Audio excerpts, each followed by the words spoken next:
The last couple of weeks have been incredibly busy. We have opened our doors, welcoming our first group of guests, which has been the bird watching course, as well as hosting His Excellency and Lady Lorimer, the Manx Wildlife Trust and contractors.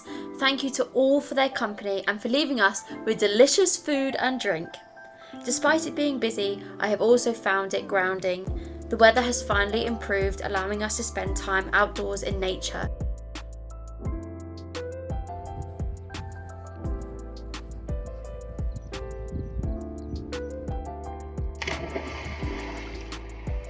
The bluebells carpeting much of the island. We managed to get out on the water to complete our first island bird survey. For this, we count species and nests, focusing on our seabirds such as herring gulls, great black-backed gulls, fulmar. I love looking at the island from this perspective, with its angled, jagged rocks and caves. It is also nice to get good views of the famous Chicken Rock Lighthouse, the Drinking Dragon, and lots of seals. Estate-wise, there has been more painting and decorating in between guest changeovers.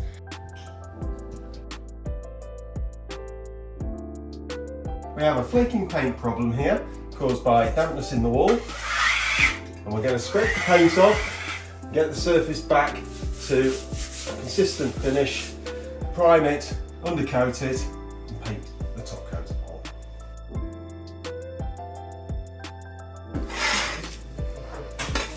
Christmas every day. This wall had been bad for years. You couldn't lean against it without getting covered in bits, so we finally found a method that worked. This was really satisfying. Today we're doing an audit of the paint cupboard, but we're not going to show you that because it'd be as boring as watching paint dry.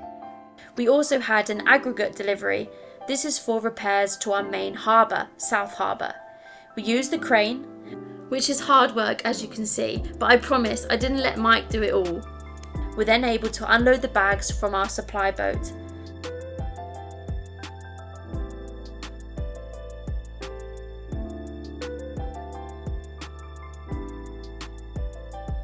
The bags are then pulled off the trailer and we will hopefully be assisting with this project later on in the season. There has been lots of wildlife, the warmer weather bringing moths. We have started to put the moth trap out more regularly. This is a mercury vapour bulb that attracts moths overnight. I wake up early to check the surrounding area and cover the trap before it gets too light as they become more active when it's bright. We then go through the trap, which is full of egg boxes as moths like to hide in the nooks and crannies. We have had a nice range of species so far, including angleshades, Hebrew character, spectacle moth, you can guess why they're called this, cinnabar, pod lover, pebble prominent, flame shoulder, bright line brown eye, and the stars of the show, these two beautiful emperor moths, the male with his bright colours and feathery antenna, and the female which is larger and duller. Today we are doing some gull counts. So behind me here is one of our gull colonies. In this colony we have herring gulls, some lesser blackbacks and some great blackback gulls. So we've got our clickers with us today, and we've also got our spray paint. And we're just walking around the colony and we're looking for nests.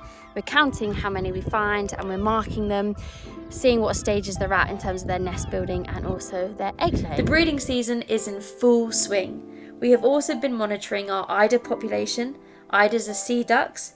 Females travel inland to lay their eggs, and this is a nest with eider down, one of the most insulating materials that has been used by humans for centuries.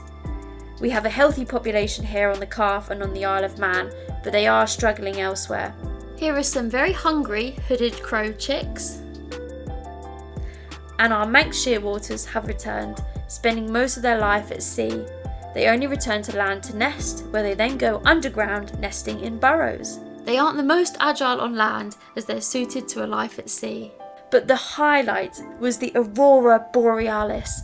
I am still processing what happened. So Mike and I thought we'd come out to see if we could see Aurora. We had a notification saying it would be good today, and you can see it behind me here. We actually can't believe how good it is. I am lost for words, and we're just watching it through the sky. I can't believe it. It was the most supernatural, out-of-world experience, and one I will never forget. The show started with grey-green shimmers and then exploded right above us into pinks and purples, the colours dancing across the sky. I can't put the experience into words. Thank you to everyone for watching, especially Class 9F from St Ninian's High School in Douglas on the Isle of Man, who have requested a marine-themed episode, so stay tuned for that one. Until then, see you next time.